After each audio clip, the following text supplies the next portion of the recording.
School of magic season 2। Ajay बर्फ जादूगरनी। कृपाण जमीन से लगभग 5 मीटर ऊपर उड़ रहा था। द्वंद्व की पहली को जब्त करने के बाद नंदिनी अब अपने प्रतिद्वंदी की चाल से पूरी तरह वाकिफ थी।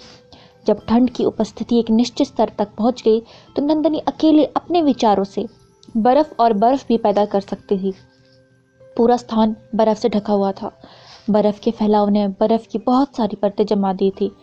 जब नंदिनी ने काले कृपाण को आते देखा तो उसने तुरंत बर्फ के कणों को बुलाया और तेजी से उसके सामने बर्फ की पहाड़ियां बना दी।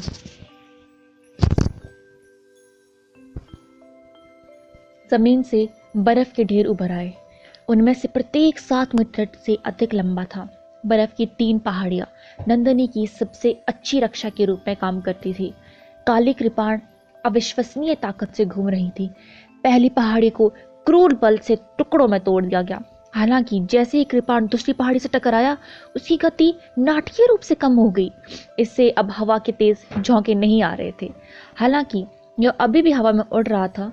उसकी तेज धार तीसरी पहाड़ी में, जो लगभग 8 मीटर मोटी थी, जोर से धंस गई। रुकने से पहले कृपाण केवल पहाड़ी के 1/3 हिस्से में घुसने में कामयाब रहा। सईद स्तब्ध रह गया। स्टार पैटर्न बनाए बिना महिला ने जादू कैसे किया? और बर्फ की पहाड़ियां? आइस एलिमेंट का बेसिक, इंटरमीडिएट या एडवांस लेवल में ऐसा जादू कभी हुआ ही नहीं है। यह सामान्य बर्फ मंत्रों के भिन्न रूप जैसा भी नहीं लग रहा है। यह बिल्कुल नई क्षमता थी। डेथ सेबर मम्मी का घूमता हुआ सेबर उसका सबसे मजबूत हमला था। फिर भी यह प्रतिद्वंदी की 3 बचाव करने वाली बर्फ की पहाड़ियों पर काबू पाने में विफल रहा था। सईद को कम ही पता था कि नंदिनी ने एक बार वास्तविक कमांडर स्तर के प्राणी के हमले से बचाव के लिए बर्फ की पहाड़ियों का इस्तेमाल किया था। ब्लू वैली प्रेशियस बीस्ट का खतरनाक प्रहार डेथ सेबर मम्मी से कहीं अधिक शक्तिशाली था। लेकिन नंदिनी अभी भी बर्फ की पहाड़ियों से उसके हमले को रोकने में कामयाब रही थी। पाले की उपस्थिति जितनी प्रबल थी, उसकी क्षमता उतनी ही प्रबल थी। उसके आइस डोमेन के प्रभाव में बर्फ की पहाड़ियां उसके जादू का दूसरा रूप थी। आप इंटरमीडिएट जादूगर नहीं है? सईद ने नंदिनी की ओर इशारा किया और गुस्से से बोला। एक मध्यवर्ती जादूगर संभवतः ऐसा नहीं कर सकता था। महिला ने छिपाई हुई अपनी असली कल्टीवेशन। सच तो यह है कि सईद ने कभी किसी उन्नत बर्फ जादूगर को बर्फ तत्व पर इतना उल्लेखनीय नियंत्रण रखते हुए भी नहीं देखा था। क्या चल रहा है? नंदिनी का आइस एलिमेंट हमसे बिल्कुल अलग है। एक रक्षक जिसके पास आइस एलिमेंट भी था आश्चर्य से चिल्लाया। वह एक चरम मध्यवर्ती बर्फ जादूगर भी थी। फिर भी नंदिनी का बर्फ तत्व जीवित लगता था। नंदिनी का आइस मंत्र हमेशा आइस स्प्रेड और आइस लॉक के रूप में सीमित थे। हाँ, यह इनक्रेडिबल है। डेथ सेवर मम्मी लगभग कमांडर स्तर के प्राणी जितनी मजबूत है। वह हमले को रोकने में कैसे कामयाब रही? अक्षु ने कहा। वह वास्तव में उल्लेखनीय है। द्वंद्व पर उसका पूरा नियंत्रण था। बर्फ का फैलाव भयानक स्तर तक जमा हो गया था। डेथ सेबर मम्मी जल्द ही जम जाएगी। भीड़ जितना चकित थी उतनी अधिक भ्रमित भी थी। नंदिनी की क्षमता स्पष्ट रूप से मध्यवर्ती स्तर से परे थी। यह आइस डोमेन है, उसकी जन्मजात प्रतिभा, समायरा ने कहा। समायरा ने नंदिनी की प्रतिभा को पहले ही देख लिया था जब वह एक विनिमय छात्रा थी। आदर्श उनके प्रतिद्वंदी थे और उन्होंने द्वंद्व युद्ध में अपने डबल इंटेंट एलिमेंट का प्रदर्शन भी किया था। उस समय उनकी कल्टीवेशन एक दूसरे के बराबर थी और दोनों में उत्कृष्ट जन्मजात प्रतिभाएं थी। समायरा आसानी से बता सकती थी कि दोनों बहुत मजबूत हो जाएंगे और जैसे उसने सोचा था वे दोनों राष्ट्रीय टीम में शामिल हो गए थे। क्या डोमेन? छात्रों ने लगभग अपने जबड़े जमीन पर गड़ा दिया। अधिकांश लोगों ने केवल डोमेन के बारे में सुना था, लेकिन वास्तव में बहुत से लोगों ने इसे नहीं देखा था। यहाँ तक कि उनके शिक्षक जो उन्नत जादूगर थे, जरूरी नहीं कि उनके पास डोमेन बनाने की क्षमता हो। जब उनकी कल्टीवेशन केवल मध्यवर्ती स्तर पर थी, तब उन्नत स्तर से भी आगे की क्षमताएं होना या राष्ट्रीय टीम का सच्चा मानक था। मैंने कुछ अंदरूनी जानकारी सुनी। जाहिर तौर पर नंदिनी को केवल इसलिए राष्ट्रीय टीम से अयोग्य घोषित किया गया था क्योंकि उनका परिवार शैतान नगरी से जुड़ा था। सच तो यह है कि इसकी संभावना है कि वह राष्ट्रीय टीम के सबसे मजबूत सदस्यों में से एक है। यह कितनी राहत की बात है कि वो आज राष्ट्रीय प्रशिक्षण हॉल में आई। उस मिस्त्री को अवश्य कष्ट होगा, हमें उसे सबक सिखाना होगा। यह सही है। उसने तब भी माफ़ी नहीं मांगी जब उसने लगभग किसी को मार ही डाला था। उन्होंने यहाँ तक तर्क दिया कि द्वंद्व हमेशा क्रूर होते हैं। क्रूर में माय गॉड। नंदनी, चूंकि वह हमारे देश में एक अतिथि है, आइए उस पर सहजता से काम लें। उसे अपंग बना देने ही ठीक है। भीड़ में से कोई चिल्लाया। शक्ति ही अंतिम सत्य थी। नेशनल ट्रेनिंग हॉल के छात्रों को बहुत राहत मिली जब उन्होंने नंदिनी को द्वंद्व में बढ़त हासिल करते देखा। किसी को वास्तव में उस नकारात्मक समाचार की परवाह नहीं थी जिसमें उसका परिवार शामिल था। कोई उनके क्षेत्र में उन्हें चुनौती देने आया था और यहाँ तक कि उनके प्रतिनिधि को लगभग मारने के बाद उन्हें अपमानित भी किया था। हालांकि नंदिनी ने न्याय की सेवा के लिए आगे कदम बढ़ाया था। ऐसी धर्मात्मा व्यक्ति का शैतानी नगरी से लेना देना कैसे हो सकता है? उस गधे को हम उकसाने का परिणाम जानने दो। हम उसे इतनी आसानी से जाने नहीं दे सकते। इसे जारी रखो नंदिनी। धमकाना सबसे घृणित कार्य था, जबकि अपमान सहने और भागने के लिए मजबूर होना बेहद अपमानजनक था। सौभाग्य से नंदिनी ने हस्तक्षेप किया था, अन्यथा राष्ट्रीय प्रशिक्षण हॉल के रक्षक और अन्य संस्थानों के छात्र हमेशा शर्म में रहेंगे। नंदिनी हर किसी की सोच से कहीं अधिक शांत और धैर्यवान थी। यहाँ तक कि जब उसकी ठंड ने पूरे द्वंद्व युद्ध मैदान को ढक दिया था और उसे बढ़त हासिल कर ली थी, तब भी वह लंबे समय तक इंतजार करने को तैयार थी। सईद को पहला मुस्कुराता चेहरा अब भाव शून्य हो गया था। उसके आत्मविश्वास से भरे डिंपल गायब हो गए थे। उसकी आंखों से तिरस्कार और गर्व भी गायब हो गया था। उनके पास अपने प्रतिद्वंदी का पूर्ण मूल्यांकन करने के अलावा कोई विकल्प नहीं था। महिला ने जो ताकत दिखाई वो राष्ट्रीय टीम के औसत स्तर से ऊपर थी।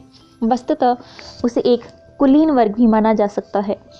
उनका द्वंद्व हारने का कोई इरादा नहीं था, क्योंकि इससे उनकी टीम को चुनौती की मोहर से हाथ धोना पड़ेगा, जो पहले से ही उनकी पहुंच के भीतर थी।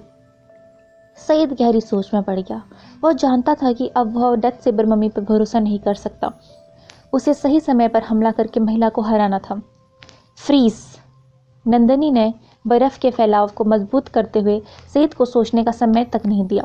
बर्फीली ऊर्जा डेथ सेबर मम्मी के शरीर में भयंकर रूप में प्रवेश कर गई। डेथ सेबर मम्मी की हरकतें बहुत अजीब हो गई। उसका मांसल शरीर पूरी तरह से अकड़ गया था, क्योंकि वह और भी तेज गति से जम रहा था। उसने अपने डोमेन की अधिकतम क्षमता को उपयोग करने के लिए धीरे धीरे डेथ सेबर मम्मी से संपर्क किया।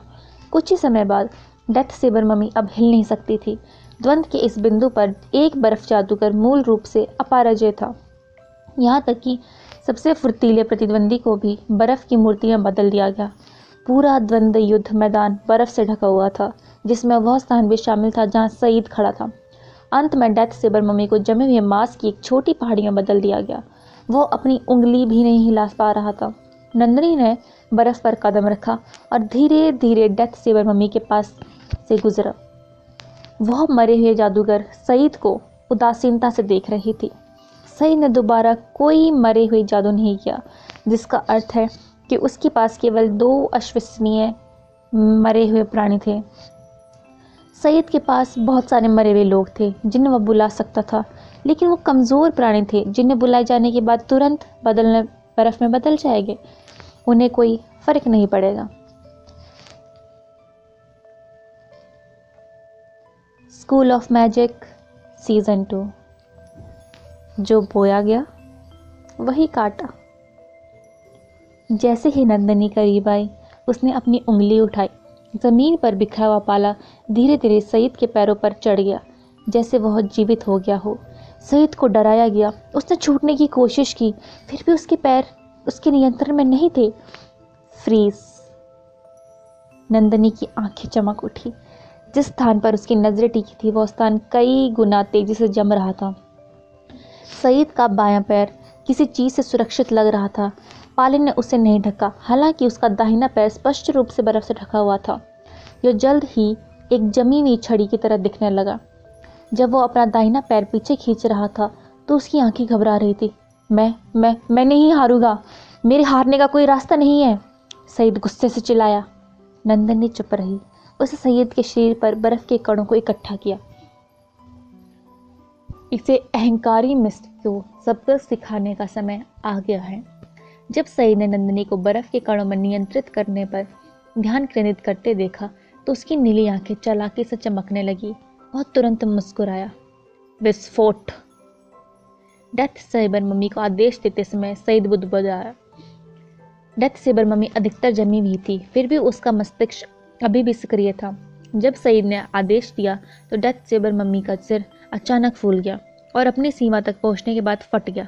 जैसे ही मार्शल सिर फटा, खून, मांस और हड्डियों के टुकड़े बड़ी ताकत से इधर उधर बिखर गए। नंदनी आश्चर्यचकित रह गई। उसने तुरंत अपनी पीठ को ढकने के लिए बर्फ की एक दीवार बनाई, जिससे हड्डी के टुकड़े उस पर गिरने से बच गए। जैसे ही उसका ध्यान हटा, सईद की मुस्कुराहट चौड़ी हो गई। उसका बायां पैर बर्फ से ढका नहीं था। इसका कारण यह था कि वह हल्की रोशनी से सुरक्षित था। यह उसके शरीर को अस्थायी रूप से जमने में रोकने में सक्षम था। इस बीच उसने नंदिनी को एक यह विश्वास दिलाने के लिए अपने दाहिने पैर को जमने दिया कि उससे कोई खतरा नहीं है। सच तो यह था कि उसके पास अभी भी एक और तत्व था जिसका उसने उपयोग नहीं किया था। यह छाया तत्व था। वह और पीछे जाने की कोशिश कर रहा था, छाया में ढके स्थान पर। धिक्कार है, मेरा पैर जमीन से चिपक गया है। सईद अपनी चाल चलने ही वाला था, फिर भी उसे कुछ परेशान करने वाली बात का एहसास हुआ। उसने इस कृत्य को बहुत गंभीरता से ले लिया था और अब उसने इसे आगे बढ़ने से रोक दिया। हालांकि वह द्वंद्व जीतने के लिए बेताब था। वह मिस्र की टीम का प्रतिनिधित्व कर रहे थे। यदि वह द्वंद्व हार जाता तो वह चैलेंज स्टैम्प हासिल करने का मौका भी खो देता। उसे टीम को रिपोर्ट करने में बहुत शर्म आएगी। यह मेरा एकमात्र विकल्प है। सईद ने एक कठिन निर्णय लेते हुए अपने दांत भींच लिए। यह उसका एकमात्र मौका था, भले ही इसके लिए उसे एक पैर की कीमत चुकानी पड़े। कुछ भी तब तक सार्थक था जब तक वह उसे अंतिम जीत दिला सके। सईद ने दर्द को रोक लिया क्योंकि उसने ज़बरदस्ती अपना दाहिना पैर बर्फ से बाहर ने खींच लिया। उसका पैर ठंड से अकड़ गया था। वह मूल रूप से बेतहाशा मुड़ गया और बड़ी ताकत से खींचा, जिससे उसका पैर घुटने से के नीचे से कट गया। ठंड के कारण कोई दर्द नहीं था, लेकिन सईद जानता था कि यह केवल अस्थायी था। वह जल्द ही अपना पैर खोने के दर्द से व्याकुल हो जाएगा। जीत सुनिश्चित करने के लिए बलिदान आवश्यक था। जब तक वह हिल सकता था, महिला निश्चित रूप से हार रही थी। भागती हुई छाया। सईद छाया में विलीन हो गया और हवा में गायब हो गया और उसका एक पैर बर्फ में फंस गया। यह बहुत ही भयानक दृश्य था। भीड़ स्तब्ध थी।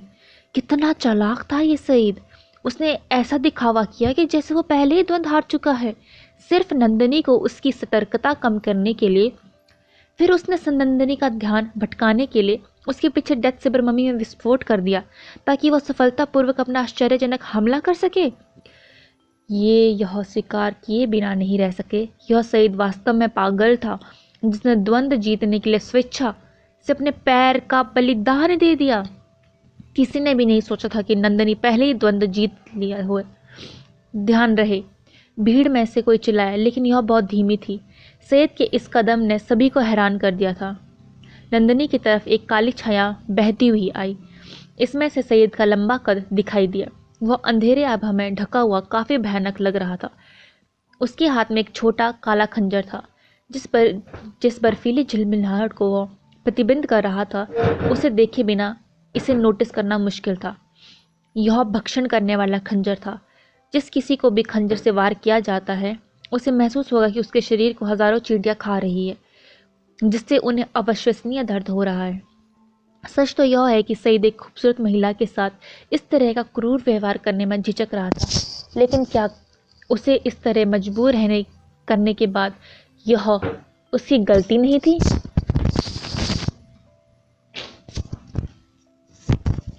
सईद का कदम पूरी तरह अप्रत्याशित था। उसके निगलने वाले खंजर की गति किसी जहरीले सांप के काटने जितनी तेज थी। यहाँ तक कि प्रशिक्षक बाई डोंगवी को भी इस कदम की उम्मीद नहीं थी। मेरे एक पैर की कीमत चुकाने के बाद आपको गर्व होना चाहिए, लेकिन आप इससे भी बड़ी कीमत चुकाने जा रहे हैं। सईद ने नंदिनी के कंधे पर खंजर घोंप दिया। नंदिनी जहाँ खड़ी थी वहीं खड़ी रही। सईद केवल 1 मीटर की दूरी पर था। सबसे भयावह बात तो यह थी कि डिवोरिंग डेंजर जो उसकी त्वचा को छेदने से कुछ इंच दूर था, अभिव्यक्तिहीन रही। खंजर ने नंदिनी पर जमकर वार किया, फिर भी वह उसकी त्वचा में नहीं घुस पाया। किसी तरह ऐसा लगा मानो खंजर ने किसी मजबूत क्रिस्टल पर वार किया हो। पलटवार के जोर से सईद का हाथ सुन्न हो गया। उसकी आंखें लगभग बाहर आ गई क्योंकि उसे विश्वास नहीं हो रहा था कि उसने क्या देखा। नंदनी का शरीर बर्फीले क्रिस्टल की परत से ढका हुआ था। यह कोई कवच नहीं है, बल्कि वही ठंड थी जो डेथ सेबर मम्मी और ग्रे क्लोथ आयरन मम्मी के शरीर पर फैल गई थी। नंदनी वास्तव में सुरक्षा की एक परत के रूप में खुद को बर्फ से ढक लिया था। सईद उसकी क्षमता से नहीं, बल्कि उसकी प्रतिक्रिया की गति से आश्चर्यचकित था। भले ही उसकी योजना में कुछ कदम शामिल थे, जिसमें अपना दाहिना पैर खोलना, नंदनी को घात लगाने के लिए उससे करीब आने से पहले छाया में गायब हो जाना, डेथ सेबर मम्मी के सिर पर विस्फोट करने के बाद उसकी हरकतें लगभग तुरंत पूरी हो गई। इस प्रकार वह अवाक रह गया। उसे विश्वास नहीं हो रहा था कि महिला ने वास्तव में उसके कदम की भविष्यवाणी की थी और पहले से ही अपना बचाव तैयार कर लिया था। हालांकि अगर वह जानती थी कि वह उस पर अचानक हमला करने की योजना बना रहा है, तो उसने अपना पैर टूटने के बाद खुद को बर्फ से क्यों ढक लिया? आपने यह जानबूझकर किया, सईद गुस्से से चिल्लाया। अब टूटने के कगार पर था। नंदनी ने उसकी पुकार को नजरअंदाज कर दिया। उसका किसी तुच्छ व्यक्ति के साथ बातचीत करने का कोई इरादा नहीं था। वह अपने पैर टूटने के दर्द को आनंद लेने जा रही थी। वह घूमी और धीरे धीरे मंच से उतर गई। क्षेत्र में मौजूद आइस डोमेन को जल्द ही हटा लिया गया, जिसमें वह बर्फ भी शामिल थी जो सईद के दाहिने पैर को ढक रही थी। बर्फ एनेस्थीसिया की तरह काम करती थी, लेकिन जैसे जैसे बर्फ पिघलती रही, लौटता हुआ दर्द सच्ची यातना देने वाला था।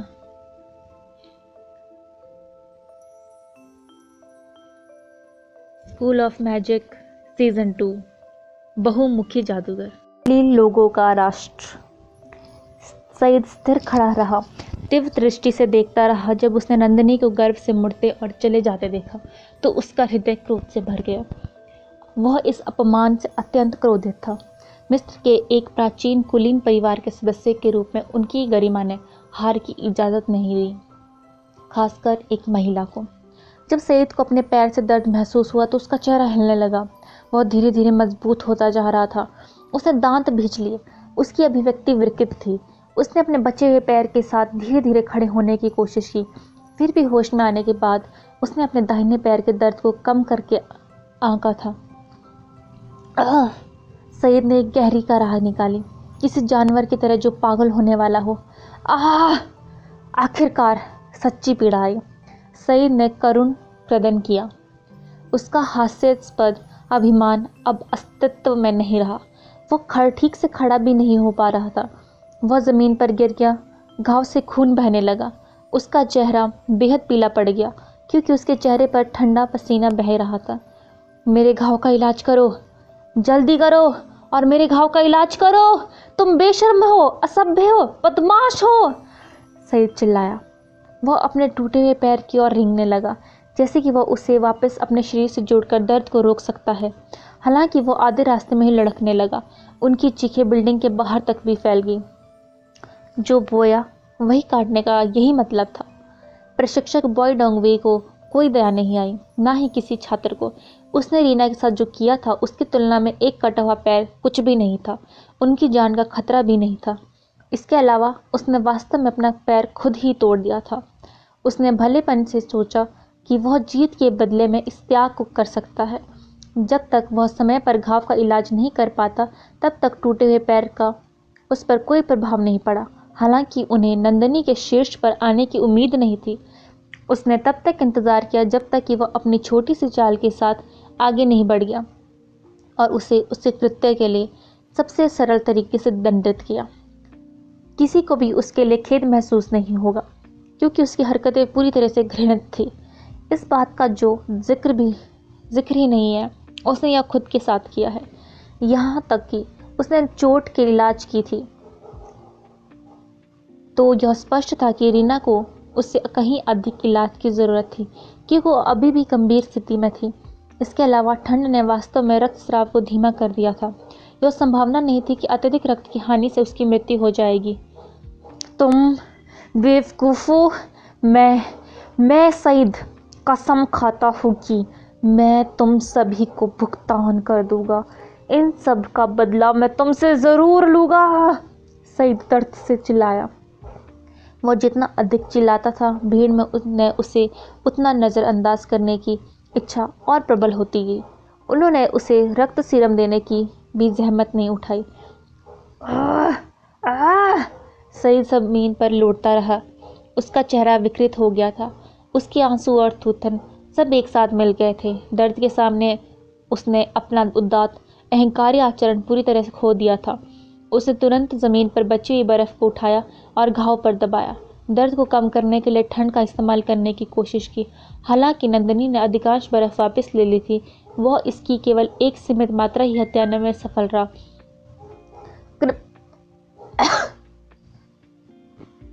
मैं आपसे विनती कर रहा हूँ, कृपया मेरे घाव का इलाज करें। सईद को अंततः अपनी स्थिति समझ में आ गई। दयालु नंदिनी द्वारा पीछे छोड़ी गई बर्फ का उपयोग करके वह मुश्किल से दर्द सहन कर सका। क्या आप गाली देना बंद कर देंगे? डोंग बेंग ने शांति से पूछा। मैं अब गाली नहीं दूंगा। सईद की अभिव्यक्ति थोड़ी ठीक हो गई। बर्फ इसके दर्द को थोड़ा कम करने में सक्षम थी। बाई डोंग वेई ने कहा, रीना से माफ़ी मांगो। मुझे खेद है, मैं अपने आप से बहुत भरा हुआ था। सईद ने अपने चेहरे पर आंसू और बलगम के मिश्रण को पोंछा। उसने अपनी निगाहें नीचे झुकाई और बर्फ़ को पिघलते हुए देखा। उसके पैर का दर्द धीरे धीरे वापस लौट रहा था। जल्दी करो, मेरे घाव का इलाज करो, कृपया मेरे घाव का इलाज करें। मैं पहले ही माफ़ी मांग चुका हूँ। सईद इतना डर गया था कि उसका शरीर सिकुड़ रहा था। ऐसा नहीं था कि सईद को पहले कभी दर्द का अनुभव नहीं हुआ था, लेकिन दर्द कई गुना बढ़ गया था क्योंकि उसकी नसें धीरे धीरे जमे हुए घाव से उभर गई। अधिकांश लोगों को यह असहनीय लगेगा। बाई डोंगवेई सज़ा के मामले में बहुत आगे नहीं थी। उन्होंने तुरंत छात्र हीलर को बुलाया। रीना की हालत स्थिर हो गई थी। हालांकि आगे के मूल्यांकन के लिए उसे अभी भी अस्पताल में भर्ती कराना पड़ा। यह बताना मुश्किल था कि उन्हें पूरी तरीके से ठीक होने में कितना समय लगेगा। इस बीच सईद की चोटें उतनी जटिल नहीं थी जितनी दिख रही थी। टूटे हुए अंग को घाव से जोड़ने और हीलिंग लिक्विड से इलाज करने से अंग को दोबारा जोड़ने में केवल 1 दिन लगेगा। सच में हम उसकी मदद क्यों कर रहे हैं? बस उसे कष्ट सहने दो, अक्षु ने अप्रिय ढंग से कहा। बाकी लोग भी सहमत हुए। क्या यह उनके राष्ट्रीय प्रशिक्षण हॉल की ओर नहीं देख रहा था? उसे यह पता लगना चाहिए कि अपने घाव का इलाज कैसे किया जाए। उन्होंने अन्य देशों की राष्ट्रीय टीमों के साथ कई द्वंद्व लड़े थे और मजबूत विदेशी छात्राओं से टकराए थे, लेकिन उन्होंने कभी किसी को इतना घमंडी नहीं देखा था। मिस्र का यह सईद बिल्कुल मैला था। नंदिनी, शाबाश, समायरा ने ईमानदारी से कहा। नंदिनी ने सिर हिलाया। वह सामान्य रूप से बर्फ की मूर्ति की तरह व्यवहार कर रही थी। वे चुनौती की मोहर नहीं लगे। आखिरकार हमने अपनी हार का सिलसिला रोक दिया। हाँ, यह राहत की बात है कि नंदिनी यहाँ थी, अन्यथा हमें दोबारा कोई संसाधन नहीं मिलेगा। हम पहले से ही पीछे हैं, फिर भी हमें संसाधन और भी कम मिल रहे हैं। यह बहुत अनुचित है। हर कोई राष्ट्रीय टीम पर ध्यान केंद्रित कर रहा है, लेकिन किसी को हमारी परवाह नहीं है। सईद को विश्राम कक्ष में ले जाया गया। उन्हें अपमानजनक हार का सामना करना पड़ा था, यहाँ तक कि उन्हें हॉल में रुकने में भी शर्म आ रही थी।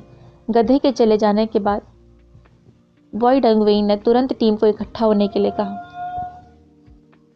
छात्र चुप रहे क्योंकि उन्हें पता था कि बॉय डंगवेई अपना उपदेशात्मक भाषण देने वाले थे। वे शीघ्र ही अपने स्थान पर लौट आए। पूरा हॉल खामोश हो गया। मुझे विश्वास है कि आपने आज स्पष्ट रूप से अपमान महसूस किया है। अगर नंदिनी आज हमारी टीम में शामिल नहीं होती तो हमारे पास हार का घूंट पीने के अलावा कोई विकल्प नहीं रहता। मुझे लगता है कि मुझे यह बताने की ज़रूरत नहीं है कि कितना भयानक लगा। मेरा मानना है कि आप में से कुछ लोग इसका अनुभव करने के बजाय अपनी हर हड्डी को तोड़ना पसंद करेंगे।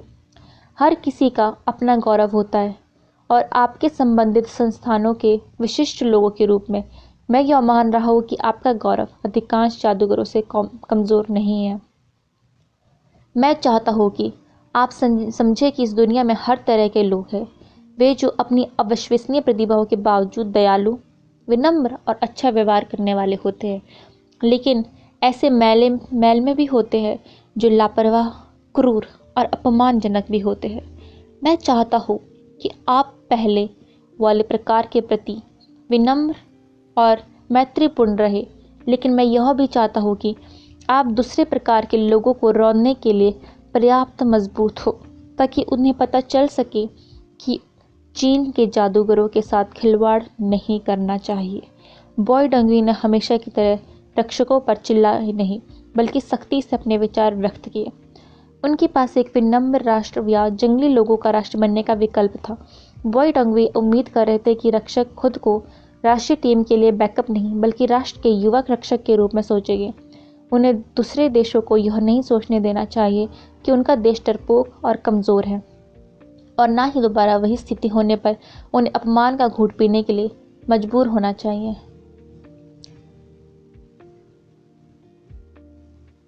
हमारी ऑडियंस के लिए हम आज एक और एपिसोड अपलोड कर रहे हैं। देरी से एपिसोड अपलोड करने के लिए हमें क्षमा कीजिए, हमें खेद है। स्कूल ऑफ मैजिक सीज़न 2, उन्नत स्तर की बिजली। एक आदमी आत्मविश्वास से भरे कदमों से ट्रेजर टावर से बाहर चला गया। उसका चेहरा इस बात का संकेत दे रहा था कि सारी दुनिया उसकी मुट्ठी में है। हा हा हा हा हा हा, मैं मोहाल ने अंततः दूसरे तत्व को इंटरमीडिएट स्तर तक सुधार लिया है। मैं अंततः वरुण के समान टीम्स में प्रशिक्षण ले सकता हूँ और उस गधे निखिल को कुचल सकता हूँ। अंकल भी प्रभावित होने वाले हैं। क्या शानदार है। वह आदमी जिसने खुद को मोहाल बताया उत्साह में हंस पड़ा। इसी बीच साधारण कपड़ों और बिखरे बालों में एक आदमी भी आत्मविश्वास भरे कदम और चेहरे पर खुशी लिए चल रहा था। हा हा हा हा हा, आखिरकार मैंने यह कर दिखाया। मैं बहुत प्रतिभाशाली हूँ। वह आदमी और भी पागलपन से हंस रहा था। मोहाल को दोस्त बनाने में दिलचस्पी थी। यह देखकर वह तुरंत उस आदमी के पास गया और जो लगभग उसी उम्र का था। भाई, लगता है तुम्हारी मेहनत भी सफल हो गई है। मेरा भी हुआ, लेकिन वास्तव में मेरे पास जश्न मनाने के लिए कोई नहीं है। दोपहर हो गई है, इसलिए मेरा पेट अभी से ही बड़बड़ा रहा है। क्यों ना हम जाकर कुछ पी लें और साथ मिलकर जश्न मनाएं। मैं एक बारबेक्यू स्थान जानता हूँ। मैं गारंटी देता हूँ वह सर्वश्रेष्ठ में से भी एक है। क्यों नहीं? वो आदमी सहमत हो गया। आओ। जश्न मनाने के लिए किसी का होना बेहतर है। वैसे भाई, आप कौन से स्कूल से हो? मोहाल ने कहा। द फायर स्कूल, छात्र ने उत्तर दिया। Fire school? मैंने सुना है कि वहाँ पर कोई बेहद हिंसक है। हालांकि मैं कसम खाता हूँ कि जब आप बाहर आए तो मैंने आपके चारों ओर बिजली की चमक देखी थी। मुझे लगा कि आप लाइटनिंग स्कूल से हैं, मोहाल ने कहा। छात्र ने उत्तर दिया। बिजली मेरा द्वितीयक तत्व है। धिक्कार है। बिजली और आग? वे कहते कि यह सबसे हिंसक संयोजन है। मैं लाइट स्कूल से मोहाल हूँ। दोपहर का भोजन मेरे ऊपर है। अगर कुछ भी होता है तो हम एक दूसरे का ख्याल रख सकते हैं। इसलिए आपने लाइटनिंग एलिमेंट्स में भी सुधार हुआ है। बिजली और आग एक साथ बहुत डरावनी होती है। बधाई हो। मुझे यकीन है कि आपने इससे के लिए कड़ी मेहनत की है, मोहाल ने कहा। हाँ, मैं अपने बिजली तत्व को आकाशगंगा में विस्तारित करने में लगभग असफल रहा। जब मैंने सोचा कि यदि मैं प्रक्रिया में विफल हो जाऊंगा तो मैं अपना सारा पैसा गंवा दूंगा, मैं पागल हो गया। मैंने अपना दिमाग लगभग भून डाला। सौभाग्य से मैं अंत में बाधा को तोड़ने में कामयाब रहा। यही बाधा तोड़ी कठिन थी, तो शायद मैं अभी मंदबुद्धि होता, आदर्श ने उत्तर दिया। यह सुनकर मोहाल हंस पड़ा। उन्होंने आदर्श का कंधा थपथपाया और कहा, भाई, तुम बहुत खुश होगे। आपने अपनी निहारिका को एक आकाशगंगा के साथ भी मिला लिया। गैलेक्सी एडवांस लेवल के लिए है। तुम्हारा एक निहारिका है। एडवांस लेवल हमारे लिए एक सपने जैसा है। मैं यह भी नहीं जानता कि क्या मैं भविष्य में एक उन्नत जादूगर भी बन सकता हूँ। आदर्श चुप रहे। मोहाल को जल्दी अजीब माहौल का एहसास हुआ। उन्होंने आदर्श की ओर देखा और अजीब भाव से पूछा, अच्छा, क्या आपने गंभीरता से उन्नत स्तर तक सुधार किया? आदर्श ने मुस्कुराते हुए सिर हिलाया। उन्हें पता था कि उन्हें ज़्यादा हाई प्रोफाइल नहीं होना चाहिए। मोहाल की अभिव्यक्ति तुरंत बदल गई, लेकिन उन्होंने फिर भी मुस्कुराते हुए कहा, आप केवल मेरी उम्र के आसपास है। आप एक उन्नत जादूगर कैसे हैं? कृपया मुझे इस तरह धोखा न दें। मोहाल ने अपनी इच्छा से आदर्श की कल्टीवेशन का निरीक्षण करने की कोशिश की। आमतौर पर आदर्श किसी और को अपनी कल्टीवेशन की जांच करने से रोक सकता था, लेकिन उसे अभी एक सफलता मिली थी।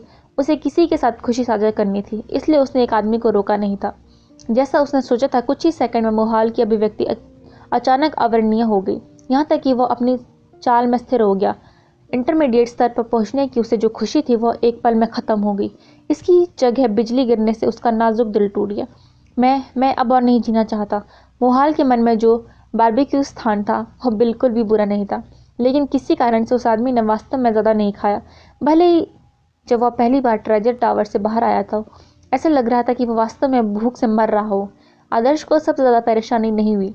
वह मांस से भरी मेज़ को साफ करके बहुत खुश था। इस्तेमाल के लिए धन्यवाद, चलो फिर कभी पिएंगे। आदर्श संतुष्ट होकर चला गया।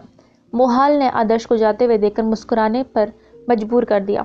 किसी कारण से यह उससे भी बदतर लगा। अगर वह सफलता हासिल करने में विफल रहा हो।